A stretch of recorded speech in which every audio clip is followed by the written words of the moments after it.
अस्सलाम वालेकुम स्टूडेंट्स, कैसे हैं आप सब स्टूडेंट्स। क्योंकि मैं पिछली अपनी वीडियोस में बता चुकी हूँ कि मैं कुछ इंपॉर्टेंट क्वेश्चन सॉल्व करवा रही हूँ जो पेपर पॉइंट ऑफ व्यू से बहुत ज़्यादा इंपॉर्टेंट है। लिहाजा काइंडली कोशिश कीजिएगा कि अपनी ये सारे क्वेश्चंस को, इन पूरी वीडियोस को प्रॉपर तरीके से तवज्जो के साथ देखिए, ठीक है।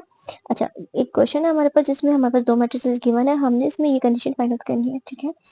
Find if A and be given है, देन हम लोगों ने फाइंड करना है मैट्रिक्स एक्स सच दैट कि हमारे पास कंडीशन क्या है। कंडीशन ये है 2a + 3x is equal to 5b, ठीक है।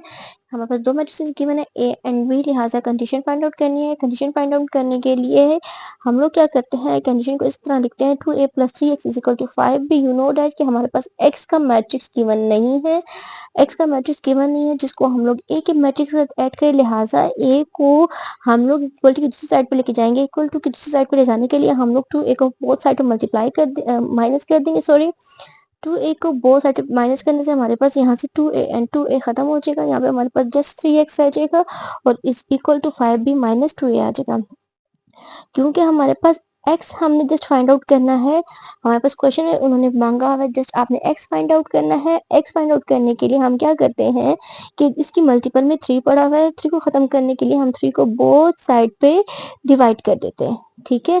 3 को बोथ साइड पे डिवाइड करने से हमारे पास जस्ट यहाँ पे x रह जाएगा और हमारे पास कंडीशन क्या आ जाएगी 1/3 ब्रैकेट 5b - 2a।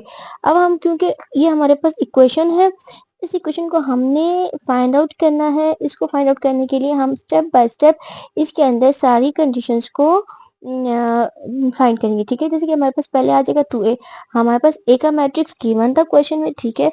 हम a के मैट्रिक्स को 2 के साथ मल्टीप्लाई करते हैं ताकि हमारे पास 2a का, ए के मैट्रिक्स को जब मैंने 2 के साथ मल्टीप्लाई किया है तो 2 के साथ मल्टीप्लाई करने से 2 2 4 प्लस माइनस माइनस 2 2 4, क्योंकि हमारे पास प्लस माइनस माइनस होता है, लिहाजा यहाँ पे हमने माइनस लगा दी। 2 4 8, 2 4 8, 2 5 10 प्लस माइनस माइनस 10 एंड 2 1 2। हमारे पास 2a का आंसर आ गया है। नेक्स्ट अब हमने क्या फाइंड करना था, b को हमने 5 से मल्टीप्लाई करना था ताकि हमारे पास सेकेंड कंडीशन भी फाइंड आउट हो जाए, ठीक है। फाइंड आउट करने के लिए हम लोग क्या करते हैं कि b के मैट्रिक्स को 5 के साथ मल्टीप्लाई करते हैं।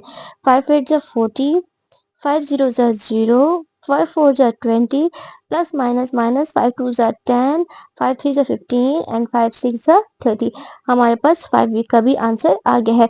क्योंकि हमारे पास 2a एंड 5b की कंडीशन फाइंड आउट हो गई है, दोनों मैट्रिसेस आ गए हैं, तो हम क्या करते हैं कि 2a और 5b को ऊपर जो हमने कंडीशन फाइंड आउट की थी, जो इक्वेशन फाइंड आउट की थी, उसके अंदर उसकी इन दोनों की वैल्यूज पुट कर देते हैं। हमारे पास इक्वेशन क्या थी, 1/3 ब्रैकेट 5b - 2a। हमने क्या किया है कि 1/3 हमने दिया है, यहाँ पे हमने 5b की वैल्यू डाली है, -2a की वैल्यू डाली है, ठीक है।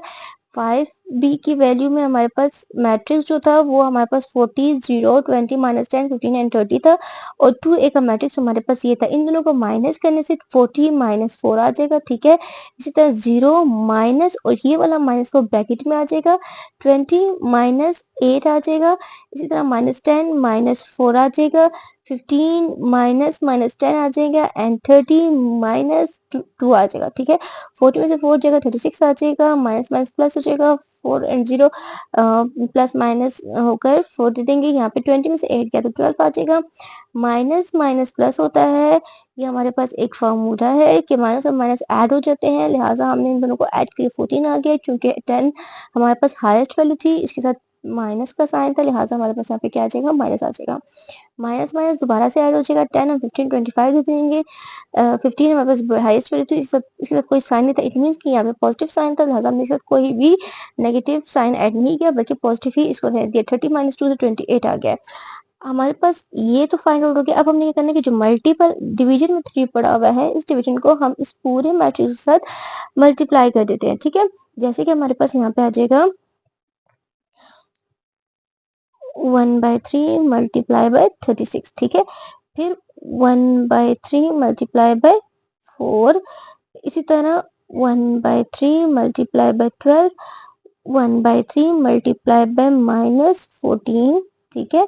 सेम इसी तरह 1/3 multiply by 25 and 1/3 multiply by 8। 28। इससे आंसर क्या आ जाएगा 36। जब इस वन के साथ मल्टीप्लाई हो जाएगा 36 डिवाइडेड बाई 3 आ जाएगा। 4 जब इस वन के साथ मल्टीप्लाई होगा तो 4/3 आ जाएगा। 12 जब इस वन के साथ मल्टीप्लाई हो जाएगा तो हमारे पास 12/3 आ जाएगा। -14 जब इस वन के साथ मल्टीप्लाई होगा तो -14/3। Same as it is 25/3 and 28/3 आ जाएगा। चूंकि 36 एंड 3 दूसरे के 3 की टेबल में 36 आता है तो लिहाजा हम इसकी डिवाइड के खत्म कर देंगे। हमारे पास यहाँ पे 12 आ जाएगा। ठीक है, 3 1 3, 3 12 से 36। ये ऊपर इवन है नीचे ओड है, इनकी कटिंग नहीं होती, लिहाजा हमारे पास इसी तरह आ जाएगा। 12 3 की टेबल में 12 आता है, 3 4 12 आ जाएगा। ये एक इवन ओड है, ये इनकी भी कटिंग नहीं होती, लिहाजा हमने इस तरह लिख दिया। 25/3 भी इस तरह लिख दिया, 28/3 भी इस तरह लिख दिया। ये हमारे पास एक्स का आंसर आ गया, जो हमारे पास प्रॉपर गिवन कंडीशन थी कि जिसमें हमें फाइंड आउट करना था कि हमने एक्स की वैल्यू बतानी है। एक्स का मैट्रिक्स फाइंड आउट करने के लिए हमने एक प्रॉपर इक्वेशन बनाई थी। उस इक्वेशन के अंदर हमने कुछ वैल्यूज को ऐड किया था और उससे हमने एक्स को फाइंड आउट कर लिया।